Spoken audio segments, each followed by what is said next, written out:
어느덧 히브리서 말씀도 10번째 시간이 되었습니다. 저는 매주 월요일이나 화요일 유튜브에 설교 영상을 올릴 때 이전에 했던 설교의 제목들을 한 번씩 보곤 합니다. 히브리서 강해 설교 제목 속에서 복음의 내용들을 다시금 확인하고 깨닫게 되지만 동시에 이 말씀 속에 담긴 두려운 경고의 말씀이 떠올라서 때로는 섬찟하게 느끼곤 합니다. 특별히 우리는 지난 2주 동안 2주에 걸쳐서 5장 후반부에서 6장 전반부의 말씀을 통해 무서운 경고를 받았습니다. 불완전하고 어린아이와 같은 모습들, 하나님의 은혜를 한번 맛보고도 떨어진 자들, 타락한 자들에 대한 경고. 이것은 책에 있는 다른 사람들의 이야기가 아닙니다. 바로 우리 모두의 이야기입니다. 예수님께서도 말씀하셨던 것처럼 회개하지 않는 자들은 다 이와 같이 망하게 될 것입니다. 이런 반복되는 경고의 말씀이 우리 자신의 영혼에 반복되어서 무뎌지지 않기를 바라며 오늘 말씀으로 들어가겠습니다. 오늘 제목은 믿음과 오래 참음으로입니다. 원래는 말미암아까지 오늘 본문에 나와 있는 대로 믿음과 오래 참음으로 말미암아까지 쓸까 하다가 너무 길어져서 줄이기는 했지만 제목을 통한 오늘의 말씀은 소망을 이루는 요소를 다루는 말씀입니다. 소망은 물론 우리가 예전에 다뤘던 것처럼 궁극적으로는 하나님 안에서의 참된 안식입니다. 그 또한 이 땅에서와 장래에 우리가 받게 될 약속의 성취가 바로 우리의 소망입니다. 오늘은 그 소망을 이루기 위해서 하나님께서 어떻게 하셨고 또한 어떻게 역사하시는지에 대한 말씀을 통해 하나님의 은혜와 역사에 대해서 같이 말씀을 나누고자 합니다.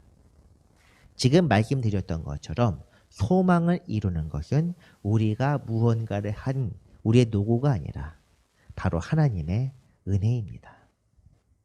약속도 하나님께서 우리에게 주신 것이며 또한 그 약속을 성취하시는 분 역시 하나님이십니다. 우리는 하나님의 역사하시는 그날을 기다리는 사람들이며 이 과정에서 필요한 것이 무엇일까 할 때 우리의 오늘 말씀 제목인 믿음과 오래 참음 즉 인내입니다. 이것을 염두에 두고 이 제목의 말씀과 함께 오늘 말씀 속에서 하나님의 음성을 듣게 되기를 바랍니다. 지난주 마지막 말씀에서 우리는 경고 끝에 위로의 말씀이 있었다는 것을 기억합니다. 이것은 구약의 모든 경고, 예언자들의 경고의 말씀 끝에도 항상 동일하게 위로의 말씀과 회복의 말씀이 등장하는데 이 말씀 지난주 마지막 절 말씀 한번 읽어보겠습니다. 9절입니다. 사랑하는 자들아 우리가 이같이 말하라. 너희에게는 이보다 더 좋은 것 곧 구원에 속한 것이 있음을 확신하노라. 아멘. 여기서 우리는 구원에 속한 것이 무엇일까? 이것에 대해 생각해 볼 필요가 있습니다.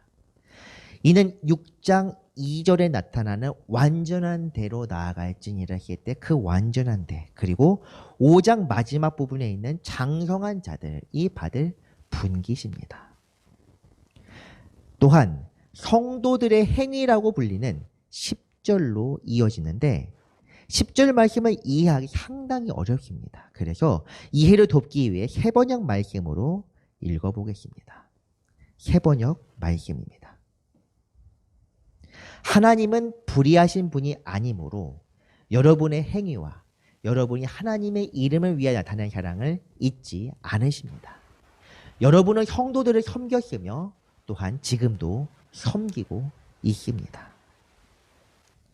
이 말씀을 어떻게 이해하셨습니까?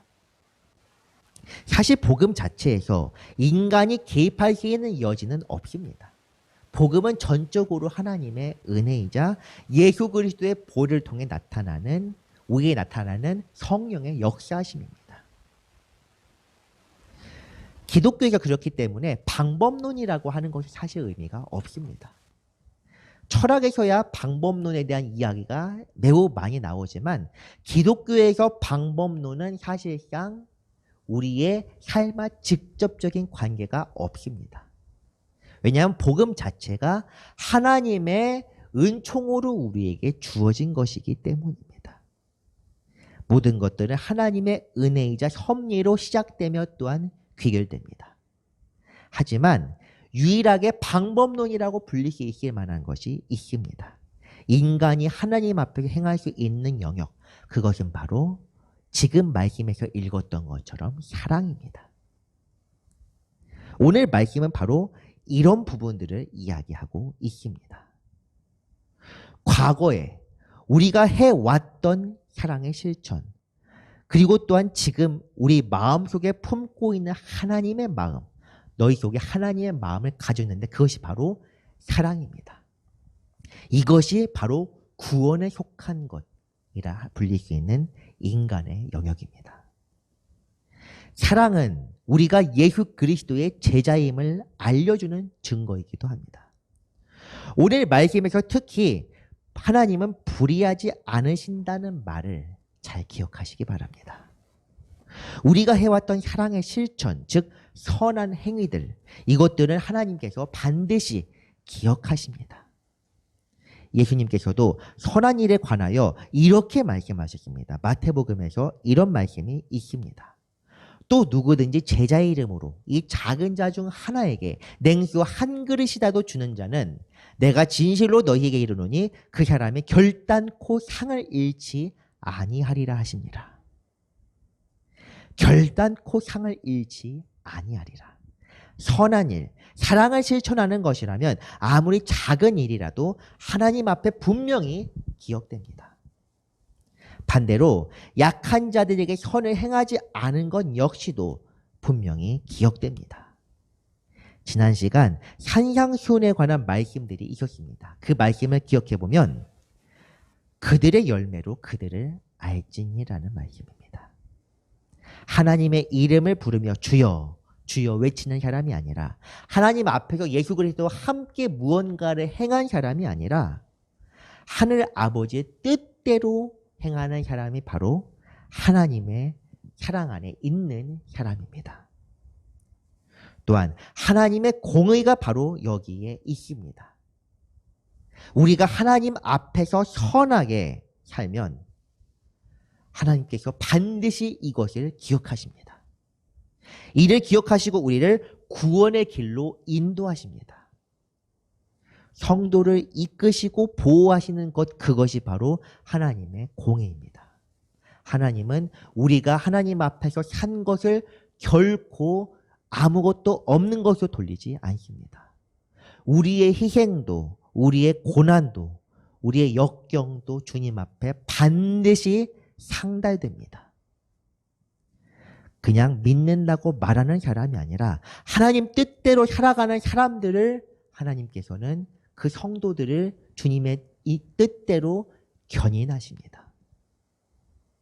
우리가 제자라 혹은 성도라 부를 수 있는 건 역시도 사랑을 통해서 그렇기에 확증됩니다.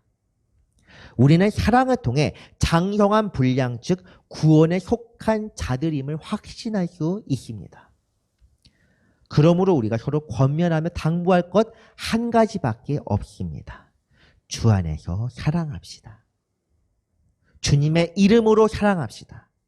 사랑을 온전히 이루고 또한 그 사랑을 증거합시다. 그 증거는 우리가 서로 사랑함을 통해서 나타나게 됩니다.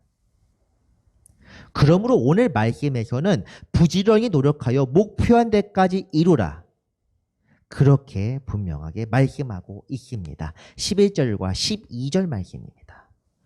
우리가 간절히 원하는 것은 너희 각 사람이 동일한 부지런함을 나타내어 끝까지 소망의 풍성함에 이르러 게으르지 아니하고 믿음과 오래 참음으로 말미암아 약속들을 기업으로 받는 자들을 본받는 자 되게 하려는 것이니라. 이 말씀 속에 담긴 부지런함 혹은 게으름은 영적인 것뿐 아니라 실질적인 영역에서도 나타나는 내용입니다. 말로만 하고 실천하지 않은 육적인 나태함, 마음이 연약하여 끝까지 이루지 못하고 주저앉아 버리는 정신적인 나약함, 그리고 실족하여 구원에 이르지 못하고 타락하는 그런 영적인 연약함, 어린아이들의 모습들. 이 모든 사람들이 바로 이 말씀의 적용 대상이 됩니다. 나태함은 살인이나 간음, 도적질과 같이 성경에서 직접적으로 지목하는 죄악은 아닙니다. 하지만 성경 곳곳에서 나태함을 경계하고 있는데 이것은 교만과 다른 형태로 사람의 마음뿐 아니라 몸과 생활까지 잠식하는 무서운 인간 자체의 본능입니다. 나태함은 현재에 안주하고 편안함을 추구한다는 점에서 항상 주 안에서 변해야 하며 주 안에서 성장해야 할 그리스도인들에게 가장 큰 위협입니다. 그래서 오늘 말씀에서 특히 오래 참음에 대한 말씀이 나옵니다. 오래 참음 혹은 인내는 나태함과 상반되는 것이자 지켜내기 어려운 덕목입니다. 인내에 대해서는 갈라디아서에서 오늘 말씀과 비슷한 주제의 내용이 나옵니다. 갈라디아서 6장 9절에서 10절까지의 말씀을 보면 이렇게 나옵니다. 우리가 선을 행하되 낙심하지 말지니 포기하지 아니하면 때가 이름에 거두리라. 그러므로 우리는 기회 있는 대로 모든 이에게 착한 일을 하되 더욱 믿음의 가정들에게 할지니라. 아멘. 선을 행하는데 왜 낙심하고 포기하게 되는 걸까요? 이것은 선을 행하기 어려워서가 아닙니다. 역량이 부족하기 때문도 아닙니다. 바로 하나님의 때를 끝까지 기다리지 못해서입니다. 십자가는 단번에 한순간에 완성되는 것이 아닙니다. 주님의 고난 역시도 고난주간 일주일, 특히 목요일 체포당하신 순간부터 고난이 이루어진 것이 아닙니다. 하나님의 때가 차기까지 묵묵하게 기다리며 계속 선하게 사는 삶 자체가 십자가입니다. 참 어려운 내용입니다. 하나님의 때가 언제 있는지 우리가 분명히 알았다면 오래 참음이란 덕목이 필요하지 않습니다. 우리에게 임하시는 하나님의 때는 때로는 오늘일 수도, 내일일 수도, 혹은 이 세상의 끝까지 오지 않을 수도 있습니다. 그것을 알지 못하기 때문에 우리는 인내하며 오늘 우리에게 주어진 짐을 지어야만 합니다. 그것이 바로 성도들의 본분입니다. 믿음에 관하여는 이전에 드렸던 말씀을 다시 한번 반복합니다.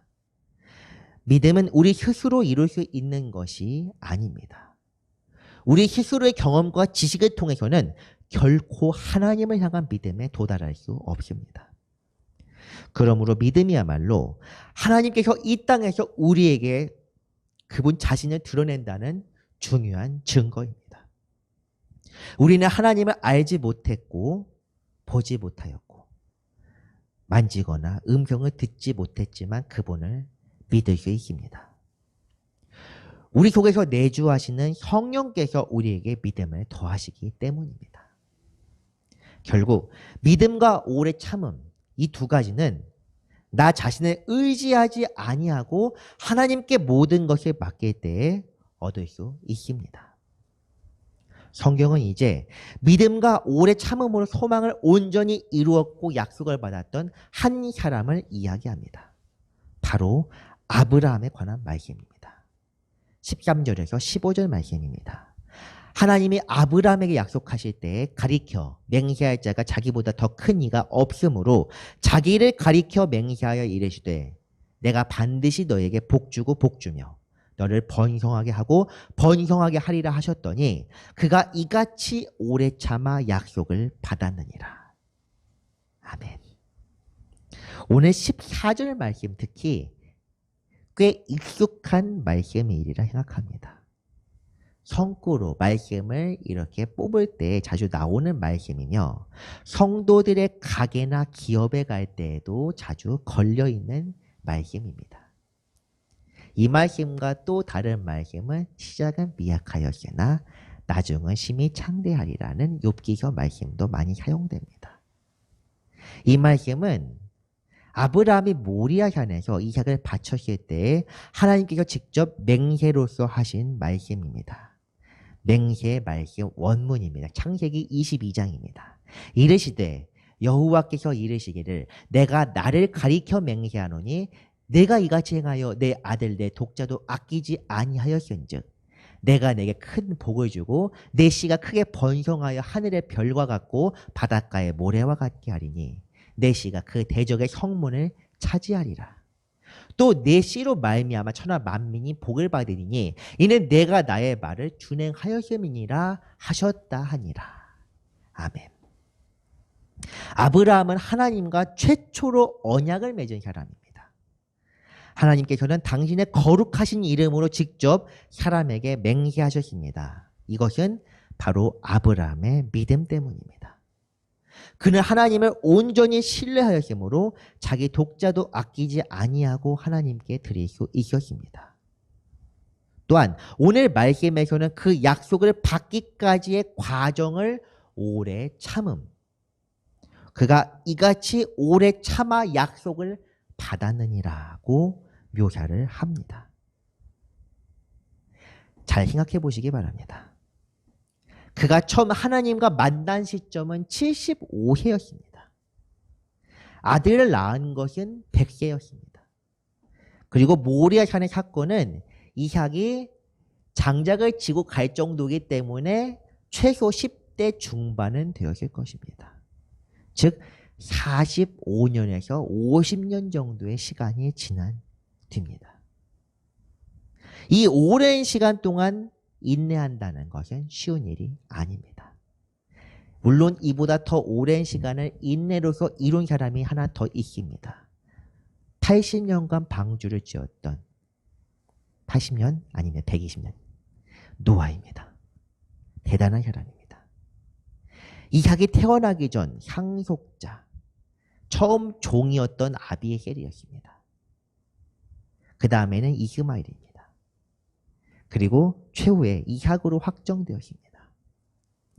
그의 믿음은 여기서 다루기에는 시간이 부족한 관계로 나중에 창세기 혹은 로마서에서 다룰 기회가 있었으면 좋겠습니다. 어쨌든 사람들은 아브라함의 복, 이 복에 대해서는 참 많이 바라고 생각합니다. 아브라함의 복을 주옵소서, 참 말을 쉽게 합니다. 하지만 그가 그 복을 갖게 된 과정에 대해서는 주목하지 않습니다. 주목하지 않다기보다는 일부러 회피합니다. 바랄 수 없는 것을 하나님의 말씀 안에 의지하여 바랐던 사람입니다. 또한 그 오랜 시간을 인내하며 기다렸던 그것이 바로 아브라함의 신앙입니다. 하나님께서도 그 믿음에 부응하여 맹세로 약속하신 겁니다. 하나님께서 하신 맹세의 약속은 아브라함 그리고 다윗 정도만이 받을 수 있는 약속입니다. 맹세에 관한 말씀이 오늘 본문에서 이제 더 이어지는데 16절에서 18절까지의 내용입니다. 사람들은 자기보다 더 큰 자를 가리켜 맹세하나니 맹세는 그들이 다투는 모든 일의 최후 확정이니라. 하나님은 약속을 기업으로 받는 자들에게 그 뜻이 변하지 아니함을 충분히 나타내시려고 그 일을 맹세로 보증하셨나니 이는 하나님이 거짓말을 하실 수 없는 이 두 가지 변하지 못할 사실로 말미암아 앞에 있는 소망을 얻으려고 피난처를 찾은 우리에게 큰 안위를 받게 하려 하심이라. 맹세하는 것은 자신의 말이나 언약에 대한 확증입니다. 오늘 말씀에서는 최후 확정이라고 이야기합니다. 우리가 보통 맹세를 할 때에는 법적인 문제 혹은 감정적인 분쟁을 할 때 주로 맹세를 하지만 하나님께서는 약속을 확증하기 위해서 직접 당신의 거룩하신 이름으로 맹세하셨습니다. 그분께서 확증하셨기 때문에 그분의 언약은 변함이 없습니다. 약속도 맹세도 결코 변하지 않습니다. 아브라함에게 복과 번성을 약속하셨고 실제로 이루어졌던 것처럼 다윗 왕과의 등불이 자손대대로 꺼지지 않으리라 하신 약속이 예수 그리스도를 통해 성취된 것처럼 모든 믿는 자에게 주어지는 예수 그리스도를 통한 복음의 언약 역시 결코 변하지 않습니다. 우리가 굳게 믿을 약속이 있다는 것 이 자체가 우리의 소망이자 삶의 원동력을 줄 수 있습니다. 이번 주 말씀은 사실 굉장히 어려운 말씀입니다. 준비하면서도 굉장히 어려움을 많이 겪었고 내용뿐 아니라 사실 번역상의 문제도 상당히 많습니다. 저는 처음 18절에 나오는 두 가지 변하지 않은 사실이 과연 무엇일까? 이것을 찾는데 상당한 곤욕을 치러야만 했습니다. 하나님이 거짓말할 수 없기에 결코 변할 수 없는 사실, 즉 맹세와 약속 이 두 가지가 변하지 않는다. 이것을 알기 위하여 한국어뿐 아니라 영어와 헬라어의 7버전의 성경을 읽고 나서야 겨우 이해할 수 있었습니다. 그러므로 이해를 돕기 위해 지금까지 말씀을 한번 정리하겠습니다. 성도는 하나님의 약속과 언약을 믿고 살아가는 사람들입니다. 이 세상에서 하나님의 뜻대로 사랑과 선을 행하기에 낙심하기 쉽지만 그분의 약속이 있기 때문에 우리는 오늘도 인내하며 성도로서의 삶을 살아가야 하며 또한 그렇게 살 수 있습니다. 인간의 약속은 쉽게 깨어지지만 하나님께서는 완전하시고 영원하신 분이시기에 하나님의 언약은 결코 깨지지 않습니다. 그분이 이루겠다고 하신 말씀은 반드시 이루어집니다. 단지 그 때를 알 수 없을 뿐입니다. 아들도 모른다고 했습니다. 그러므로 제목에서 말하고 있는 것처럼 성도의 덕목은 이 믿음과 인내입니다. 아브라함이 40년을 남는 시간 동안 인내했던 것처럼 우리도 하나님의 때가 올 때까지 계속해서 인내해야 합니다. 그분의 약속, 즉 최후 승리와 구원을 믿고 이 땅에서 고통과 곤욕 중에도 예수 그리스도를 통하여 예수 그리스도를 생각하며 참아내야 한다는 것, 이것이 바로 성도들이 낙심하며 포기하기 쉬운 내용이지만 동시에 성도들이 이렇게 살아야만 하는 것입니다. 이제 마지막 부분입니다. 이 부분은 다음 주에 이어질 말씀에 대한 소재를 제공하면서 말씀을 정리하고 있는 부분입니다. 19절부터 20절까지의 내용. 우리가 이 소망을 가지고 있는 것은 영혼의 닷 같아서 튼튼하고 견고하여 휘장 안에 들어가나니 그리로 앞서가신 예수께서 멜기세덱의 반차를 따라 영원히 대제사장이 되어 우리를 위하여 들어가셨느니라. 아멘. 아브라함의 비유뿐 아니라 우리에게는 믿음과 인내로 온전히 성도의 삶을, 모범적인 삶을 살아내신 선구자 되시는 예수님이십니다. 하나님께서 우리에게 이렇게 살아라 하는 것은 부당한 일일지도 모르겠지만 예수께서 직접 이 땅에서 인간의 몸을 입고 사셨기 때문에 이를 본받아라고 이야기하는 것입니다. 그분께서는 모든 고난과 고통을 이겨내시고 만유의 대제사장으로 들어가셨습니다. 우리의 소망 역시 그러므로 예수 그리스도 안에서 온전히 성취됩니다. 아브라함을 비롯한 과거의 사람들, 구약시대의 사람들은 하나님의 말씀에 의지하여 약속을 믿고 기다렸던 사람들입니다. 그저 기다렸습니다. 때를 알지 못하고 기다렸습니다. 우리는 알고 있습니다. 이 땅에 한 번 오셨던 분, 그리고 다시 오실 그분이 있기 때문입니다. 아직 오지 않은 분이 아니라 이 땅에 오셔서 모든 죄악을 십자가로 소멸하시고 부활하시며 왕이시며 대제사장이시로 다시 오실 그분, 그리고 그분이 바로 우리의 소망입니다. 나중에 11장에서 믿음의 선조들에 대해서 이야기하는데 이 부분에서 추후에 다루겠지만 그 사람들, 과거의 사람들과 우리는 분명히 다릅니다. 그들은 보지 못하고 믿었던 사람들이며 우리는 증인들을 통해 간접적으로라도 보고 들은 사람들입니다. 이제 그러므로 우리가 해야 할 것은 무엇인가? 그 사람들을 본받아서 믿음으로 기다리는 것입니다. 영원한 제사를 드리신 예수 그리스도께서 이 땅의 왕으로 다시 오셔서 천하를 심판하시고 영원한 그 나라를 세우실 그때가 우리의 궁극적인 소망의 날입니다. 먼저 올라가셔서 우리의 자리를 예비하고 계신다고 말씀하셨습니다.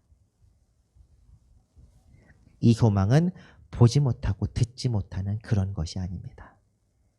예수 그리스도의 증인들을 통해서 오늘까지 계속 전해내려온 구체적인 복음의 소망입니다. 주님 안에 참된 소망이 있습니다. 주 안에 참된 기쁨이 있습니다. 우리의 현실 속에서 눈에 보이는 명백한 증거는 없더라도 그것 때문에 우리가 주님을 믿지 못할 이유는 되지 않습니다. 예수 안에서 참된 평안과 안식이 있기를 바랍니다. 예수 안에서 사랑으로 서로 사랑합시다. 이것이 바로 우리가 외치고 또한 우리가 믿어야 할 복음입니다. 기도하겠습니다. 사랑과 은혜가 많으신 하나님 아버지, 감사드립니다. 예수 그리스도를 보내주셔서 우리에게 소망을 주시고 믿음의 선조들을 따라 하나님의 약속에 참여할 수 있게 하심을 감사드립니다. 이제는 우리 더 이상 미혹되지 아니하며 의심하지 않고 확실한 믿음 위에서 인내로 제자된 삶을 살게 하여 주시옵소서. 주님 안에 참된 소망을 얻고 주님만을 바라보며 빛의 자녀들로 살게 하여 주시옵소서. 우리의 영원한 소망이자 구원 되시는 예수 그리스도의 이름으로 감사하며 기도합니다.